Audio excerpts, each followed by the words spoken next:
नमस्कार मित्रांनो, ठरलं तर मग या मालिकेच्या आजच्या भागामध्ये आपण पाहणार आहोत की अर्जुन सायलीसाठी खूपच काळजीमध्ये असतो. तो चैतन्याला म्हणतो की जोपर्यंत सायली बाहेर येत नाही तोपर्यंत मी त्यांना सोडून पोलीस स्टेशनमधून कुठेही जाणार नाही आणि काही खाणारही नाही. इकडे प्रिया म्हणते की सायलीला इथे काय कमी होतं, तरीसुद्धा लहान मुलांना पळवून असं घाणेरडं काम करायची तिला काय गरज होती.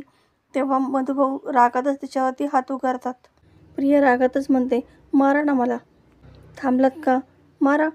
सायली चोऱ्यामाऱ्या करणार, लहान मुलांना सायली पळून नेणार आणि मार कोण खाणार तर मी. अश्विन म्हणतो, तन्वी प्लीज आता हे सगळं नको आहे.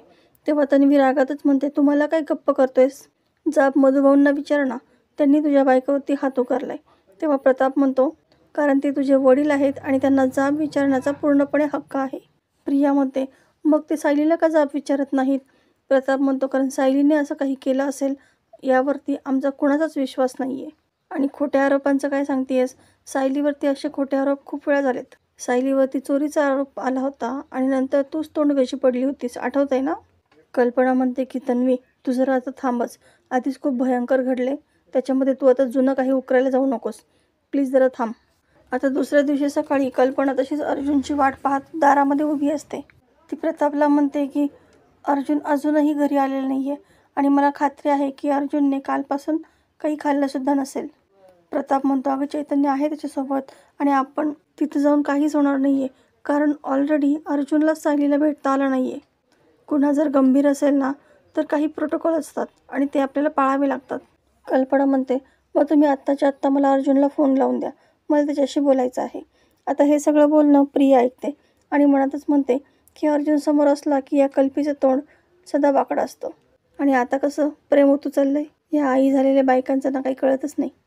प्रताप लगेच अर्जुनला कॉल करतो, अर्जुनशी बोलायला लागतो, पण लगेच कल्पना फोन घेते आणि कसं आहेस रे बाळा, बरं आहेस ना तू, काही खाल्लंयस का, तू घरी येऊन जातो का, अशी खूप प्रेमाने त्याची चौकशी करत असते.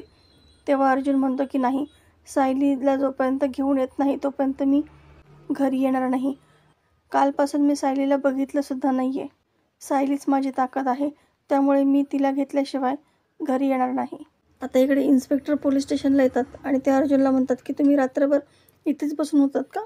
अर्जुन म्हणतो, मग मी काय करणार होतो, तुम्ही माझ्या बायकोला का अटक केली याची बेसिक इन्फॉर्मेशनसुद्धा देत नाही आहेत आणि काल कोर्ट बंद असल्यामुळे मला काही हालचालही करता आली नाही. इन्स्पेक्टर म्हणतात, तुम्ही इतके तास इथं बसून होतात त्यामुळे तुम्हाला थोडी इन्फॉर्मेशन मी देऊ शकतो. इन्स्पेक्टर अर्जुनला सायली एका मुलाशी बोलताना आणि त्याला बिस्किट देतानाचे फुटेज दाखवतो. अर्जुन ते पाहून लगेचच त्याचे फोटो काढून घेतो. अर्जुन म्हणतो, पण एवढीशा फुटेजवरून काहीच सिद्ध होत नाही की त्या मुलाला सायलीने पळून नेलं आहे.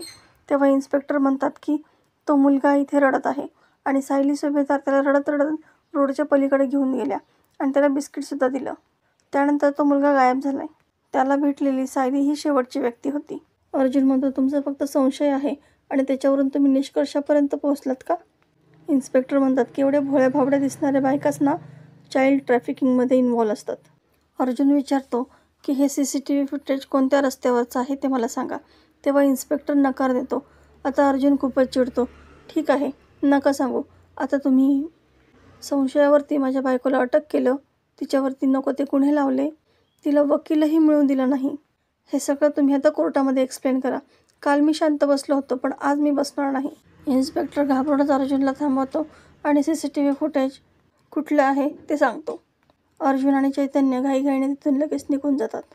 आता इकडे प्रतिमा, सायलीला अटक झाली त्यामुळे ती काहीही खात पीत नसते. सुमन तिला खूप समजावते पण प्रतिमा म्हणते की जोपर्यंत सायली निर्दोष सुटली आहे हे कळत नाही तोपर्यंत मी काहीच खाणार नाही. आता अर्जुन ज्या ठिकाणी घटना घडली त्या ठिकाणी येतो. तिथे एका CCTV कॅमेऱ्यावरती त्याची नजर जाते आणि त्या दिशेने तो एका गाडीवरती येऊन पोहोचतो. तो तिथल्या बाईला म्हणतो की तुम्ही या मुलाला पाहिलं आहे का? तेव्हा ती जरा नजर चोरत असते आणि फोटो न बघताच नाही माहिती, नाही पाहिलं असं सांगते. तेव्हा अर्जुन म्हणतो, फोटो नीट बघून सांगता का? ती बाई म्हणते की सांगितलं ना तुम्हाला, मला याबद्दल काहीच माहीत नाही आहे. तुम्ही काही पोलीस आहात का? अर्जुन म्हणतो, पोलीस नाही पण तुमची ही गाडी आम्ही नक्कीच बंद करू शकतो. तेव्हा ती बाई गयावया करू लागते, नको नको साहेब, माझं या गाडीवरतीच पोट आहे. अर्जुन म्हणतो, मग खरं खरं सांगा की नेमकी काय झालं ते. तेव्हा ती बाई म्हणते की हा पोरगा माझ्याचकडं आहे ती बाई लगेच फोन करून सांगते की त्या पोराला गाडीवरती घेऊन ये. अर्जुन आणि चैतन्याला खूप मोठा धक्का बसलेला असतो. अर्जुन म्हणतो, म्हणजे तुम्ही या मुलाला पळवलंत? ती बाई म्हणते, नाही हो, मी या पोराला ओळखत सुद्धा नाही.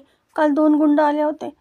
या पोराला तुझ्याकडे ठेव, नाहीतर तुझा कोथळा बाहेर काढेन. तितक्यात एक माणूस त्या छोट्या मुलाला तिथं घेऊन येतो.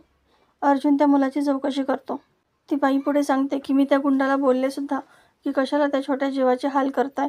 तेव्हा तो गुंड म्हणाला की मी सांगतोय तसं कर, नाही तर तुझं कोथळा बाहेर काढेल. अर्जुन तिला सायलीचा फोटो दाखवतो. या बाईनेच त्याला किडनॅप केलं का असं विचारतो. तेव्हा ती बाई म्हणते, नाही, यांनी नाही किडनॅप केलं. ही पोरगी तर खूप चांगली होती. त्या मुलगा मधोमध रस्त्याच्या रडत होता. ही मुलगी आली आणि तिने त्याला बिस्किट दिलं खायला. मग तो गुंड चालला आणि या पोराला घेऊन गेला. थोड्या वेळानंतर तो परत आला आणि त्यांनी या पोराला माझ्याकडे ठेवायला सांगितलं. चैतन्य म्हणतो की ताई, तुम्ही हे सगळं प्लीज पोलिसांना सांगू शकाल का? तेव्हा ती बाई खूप घाबरलेली असते. ती नाही म्हणते, मला पोलिसांची खूप भीती वाटते असंही सांगते. तेव्हा अर्जुन म्हणतो की घाबरण्याची काहीच गरज नाही आहे. पोलीस आपल्या सुरक्षिततेसाठीच असतात आणि तुम्ही जर सगळं खरं सांगितलं तर यामध्ये. आता अर्जुन त्या बाईला घेऊन पोलीस स्टेशनला येतो आणि इन्स्पेक्टरला सांगतो की तुम्ही ज्या ठिकाणचं CCTV फुटेज मला सांगितलं होतं तिथंच या बाई सर्वरची गाडी लावतात. ताई सांगा त्या दिवशी काय झालं होतं ते. तेव्हा ती बाई घडलेला सगळा प्रकार सांगू लागते. इन्स्पेक्टर हसतच म्हणतो की काय सुभेदार, तुम्ही तुमच्या बायकोला वाचवण्यासाठी असे खोटे साक्षीदार पैसे देऊन घेऊन याल असं वाटलं नव्हतं मला. अर्जुन म्हणतो की मला वाटलंच होतं की तुम्ही माझ्यावरती असे आरोप कराल, पण तो मुलगा स्वतः येऊन जर इथं सांगितलं मग तर तुम्हाला खात्री पटेल ना. इन्स्पेक्टर म्हणतो, अहो सुभेदार साहेब, तुमच्या बायकोने त्या पोराला कुठेतरी लपून ठेवलं आहे, तो इथे कसं काय येणार. तेव्हा अर्जुन म्हणतो, चैतन्य त्या पोराला घेऊन आतमध्ये ये. आता चैतन्य त्या मुलाला घेऊन आतमध्ये येतो. त्याला पाहून इन्स्पेक्टरला तर खूपच मोठा धक्का बसतो. तो छोटा मुलगा सांगतो की या ताईने उलट मला शांत केलं, मला बिस्किट दिलं. ती ताई खूप चांगली आहे. मीच रस्ता चुकलो होतो, म्हणूनच मी रस्त्यामध्ये रडत होतो आणि या ताईने मला खूप मदत केली असं सांगतो. तेव्हा अर्जुन म्हणतो, आता तरी तुम्हाला खात्री पटली ना की हा गुन्हा माझ्या बायकोने केलाच नाही आहे. मग तुम्हाला वेगळं सांगायला नको की तुम्ही माझ्या बायकोला सोडून द्या म्हणून. तेव्हा इन्स्पेक्टर सायलीला घेऊन यायला सांगतात. इन्स्पेक्टर अर्जुनला म्हणतात, आता या मुलाच्या वडिलांना तक्रार मागेच घ्यावी लागेल. आता सायली बाहेर येते आणि अर्जुनला तिला पाहून खूपच आनंद होतो. सायलीची अवस्था काही वेगळी नसते. तो मुलगा सायलीला म्हणतो की ताई, तू कुठे निघून गेली होतीस? मला माझ्या आईकडे घेऊन चल ना, मला त्यांची खूप आठवण येते. सायली म्हणते की मलाही माझ्या घरच्यांची खूप आठवण येते रे. तर मित्रांनो, येणाऱ्या भागामध्ये आपल्याला पाहायला मिळणार आहे की सायली घरी येते आणि तिच्या पाठोपाठ अस्मितासुद्धा तिथं येते. अस्मिताला इतक्या दिवसांनी पाहून सगळ्यांना खूप आनंद होतो. अस्मिताकडे गुड न्यूज असते, त्यामुळे घरातलं वातावरणसुद्धा खूप आनंदात असतं. आता घरामध्ये सगळ्यांनाच भागवत एकादशीचा उपवास असतो. प्रिया, कल्पना आणि पूर्णा आजीकडे डस्टबिन घेऊन येते आणि कोणीतरी उपवास मोडल्याचे पुरावे सापडलेत मला असं सांगते. कल्पना म्हणते की अस्मिता, हे सगळं तू खाल्लंयस का? अस्मिता म्हणते, हे सगळं सायलीने खाल्लंय. सायली म्हणते, पूर्णा आजी, तुम्हाला वाटतं का की मी असा उपवास मोडेल म्हणून? आता सायली प्रियाच्या खोलीमध्ये येते आणि ते सगळं मीच खाल्लं आहे हे भासवण्यासाठी नक्कीच प्रियाने इथेच काहीतरी खाल्लं असेल असं म्हणून ती तिच्या बेड खालून झाडून घ्यायला लागते. तेव्हा तिला सगळे खाद्यपदार्थाचे कण सापडतात. तेव्हा ती सर्वांना आवाज देते. तेव्हा सायली सांगते की मी आत्ता इथे झाडून घेत होते ना, तेव्हा इथे मला हे सगळं सापडलं. आता हे सगळं फक्त प्रियाच करू शकते. तिने माझ्यावरती फक्त खोटा आळ नाही घेतला, तर तिने उपवाससुद्धा मोडला आहे. आता प्रियाचा खोटेपणा सायलीने सर्वांसमोर आणलेला असतो आणि प्रिया चांगलीच घाबरलेली असते. तर मित्रांनो, आजचा एपिसोड तुम्हाला कसा वाटला हे कमेंटमध्ये सांगायला विसरू नका. अशाच नवनवीन व्हिडिओ अपडेटसाठी चॅनलला सबस्क्राईब करा. नोटिफिकेशनसाठी बेल आयकॉन अवश्य दाबा. व्हिडिओ पाहिल्याबद्दल धन्यवाद.